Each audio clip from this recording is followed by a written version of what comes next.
What is up, guys? The LA Gamer here, and today I am bringing you guys episode 6 of my Madden 17 Fantasy Draft franchise featuring the Los Angeles Rams. In today's episode, we are going up against the Detroit Lions, and I am doing something new, as you guys can probably tell, where I am showing you guys the lineup of the opposing team. I discussed it recently in the past couple of videos, and you guys said that you thought that was a good idea. So here's a look at the lineup. If you're paying close attention, this lineup is kind of ridiculous. They had a really good draft, so on paper the team's really looking good. So either way, we're coming off a loss in the last episode, which was a little bit of a rough one. Of course, we were undefeated prior to that loss, so it's a little bit difficult trying to shake off that loss coming back here to play the Detroit Lions. But I'm feeling pretty confident in our team's abilities, although this team does look very good on paper. I think if we can exploit some of their weaknesses, we can do pretty good in today's game. So here's a look. They do the normal intros in the game, but either way, I'm very excited for this one. I want to say real quickly before the game actually gets underway that I know it's been a few days since I've posted. My reasoning for that is, once again, I've been out of town for the weekend, but that's my last vacation now that school's started up again. I'm going to be back into everyday posting, or trying to get to everyday.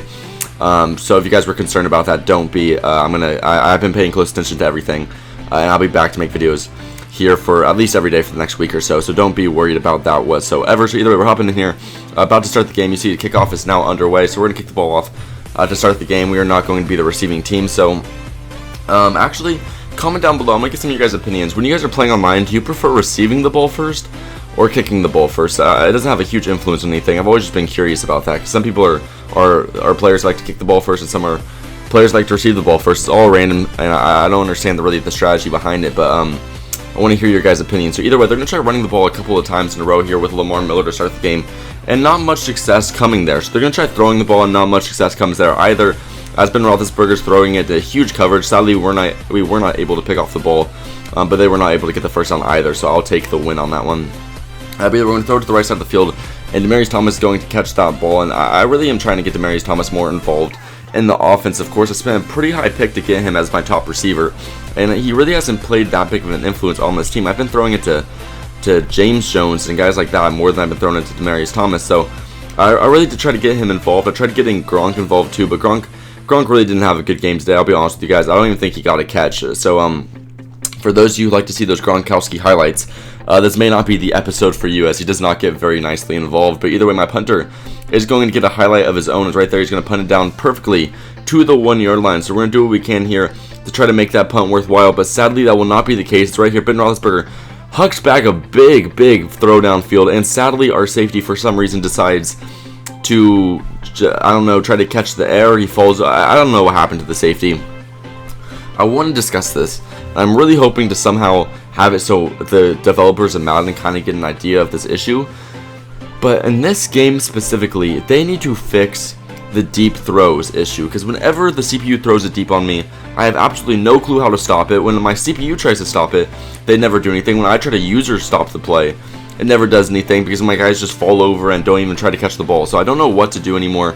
As actually Gronkowski does get a catch right here, so I was wrong about that whole no catch thing. Maybe he does get a little bit involved, but not quite as much as he normally does. But what I'm saying is, I'm sure I'm not the only one experiencing this issue, but just the deep throws in general, trying to play defense on those plays, is just horribly difficult. As right here, Adrian Pierce is going to break a tackle, run to the left side. He wasn't able to break that second tackle on the 3rd and 7, but luckily he does manage to put the ball just barely over that 1st-yard line. And we're going to continue this drive downfield, as AP is once again going to get the ball, this time through a handoff, and he's going to cut it right back up the middle to bring us down to the 18-yard line. And now we're going to give it to our fullback for a couple of yards, as we were just trying to hope that he can get us the first down, and he does just that. So we're moving downfield here. We are now 5 yards away from the end zone. We are looking at Demaryius Thomas cutting over the middle, and we're going to give him the ball. Actually, that is James Jones, my apologies, but he is going to get the ball over the middle and take that one into the end zone for our first touchdown in the game. The first points we're actually going to put on the board in today's game. So now the Lions are back on offense. I don't know who this was. I believe that was Julius Thomas, and he's just trucking all over my team. But we're going to manage to push him out of bounds, but not before he was able to get that first down. So they're moving downfield here now with Lamar Miller. They're trying to get him involved in the running game, and they're doing a pretty nice job of that. As right here, he's going to get a pretty nice run of his own. I believe that'll be for about 13 yards. He's going to do a pretty nice job there. And Lamar Miller's a really good running back if you can get him involved in the right way. He has great elusiveness, great speed. And last year he had a pretty nice year, to be honest. I believe it was probably the best year of his career that I can think of in recent memory. But sadly here you see on the 2nd and 4 from 7 yards away, they're going to toss the ball over the middle Don't know exactly who that was that they threw it to, but they're going to happen to get their second touchdown in the game. And with a minute left, we're going to try to get a quick touchdown here to try to get back on the board. So you see I'm showing you this kick return. You may be wondering why I'm doing that, and now you understand. It's right here. I believe his last name is Dorsett. He's going to fly the ball back up the middle, bring it all the way to the right side of the field, and this guy has phenomenal speed. That is why I drafted him. That is why he is my kick returner. And he's going to take it all the way back for a kick return touchdown, the first kick return touchdown of the year, I do believe. And now with 50 seconds left, the Lions are going to come back downfield and try to get a touchdown or a field goal of their own. You see they get a nice big play there, so it's something to be concerned about. They're now going to move it down to about the 40-yard line, so it looks like they may be in range to get at least some points on the board with 40 seconds left to go. They're only 40 yards away. Now they throw it downfield. They're at least in field goal range now. They're 34 yards away with 34 seconds left.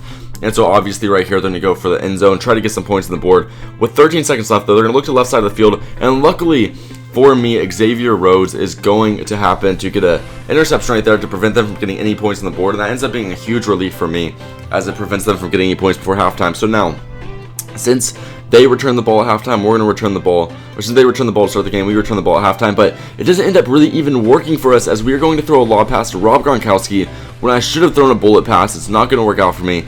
And because of that, because also nobody on my offense can just happen to tackle this guy after he catches the ball, we are going to give up a pick 6, and that is going to put us down 21-14, which is a really bad situation because we were finally in a comfortable position to finally take a lead in this game, and then we throw it away, literally throw it away by throwing it to the other team. So we're looking over here, we're looking at, there's not very many people playing downfield. I see a nice little one-on-one opportunity for Dorsett against that cornerback. Now I'm lucky he was able to get up there and catch that one. That was a little bit sketchy of a situation, but we will happen to get the first down from that. Now I'm going to run over to the right side of the field. I'm going to happen to find Demaryius Thomas and just barely seep that ball in there. Luckily Carson Wentz with some pretty nice accuracy managing to get the first down there. And now once again we're looking over the middle to James Jones once again, and he's going to get his second receiving touchdown of the game. You see him boogieing in the end zone. He is pretty happy with himself right there. So now we have a very big drive. It's 1st and 10. We are at the 1-yard line. They had another great punt from their team. But with a minute and 40 seconds left, we could actually come out here and win the game, but we are going to get sacked in the end zone, give up a safety, and then after they return the ball with the safety, they will get a first down, and we just did not happen to have enough timeouts to actually keep them from running down the clock. And we are going to lose this one on a safety where we could have actually had a game-winning drive. So back-to-back losses for my Los Angeles Rams. I believe we are now 3-2. And I mean, we have to be honest, guys. We have a reason to be a little bit concerned. A couple of bad games in a row, but I think we can come out here. And hopefully get a win next week. I just like the realism in me actually losing games. There's a lot of series on YouTube where people never lose any games. I want to keep it as real as possible, and I hope you guys appreciate that. But I still believe we will win a couple more games and definitely make a playoff spot this year, so I'm not too worried about it. If you guys enjoyed though, please click that like button below. Make sure to comment your opinion of the series and what I could do to make it more interesting in the comment section below. And lastly, subscribe if you have not already to stay tuned to this series and other series I got on my channel. You guys are showing me so much support, and I really do appreciate it so much. So thank you guys so much for everything, and I'll see you guys next time. Peace out.